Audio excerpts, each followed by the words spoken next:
नव्या कायद्यानुसार प्रमाणपत्र मिळालं की दिवाळी करणार, पहिलं प्रमाणपत्र मिळाल्यानंतर विजयी सभा घेणार असं मनोज जरांगे पाटील म्हणतात। येत्या 15 दिवसात अधिसूचनेचं कायद्यात रूपांतर होईल, हा विश्वास सुद्धा मनोज जरांगे पाटील यांनी व्यक्त केला आहे।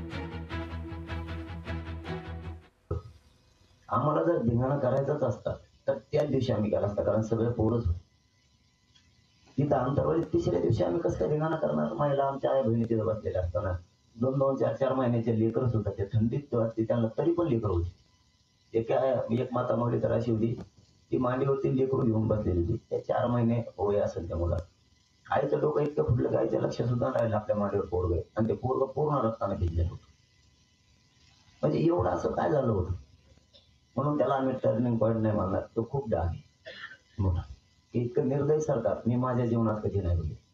चीड ही निर्माण होणार, आणि त्यांनी येताना एक 300-400 पोलीस डायरेक्ट त्या आमच्या लोकांमध्ये घुसला आडवा, आणि ते 2-3 जण त्यांच्यात पांढऱ्या कपड्यात सुद्धा काही लोक होते। आमच्या लोक लक्षात येत होती काय चाललंय, त्यांनी फक्त ढकलाढकली केली आणि त्या माईकचे वायर तोडले।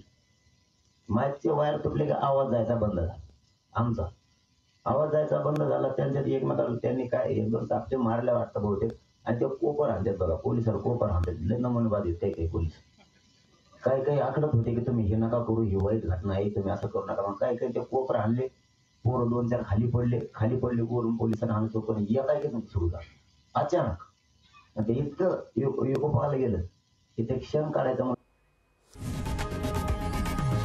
लोकशाही मराठी ऐका, पहा, जागरूक रहा।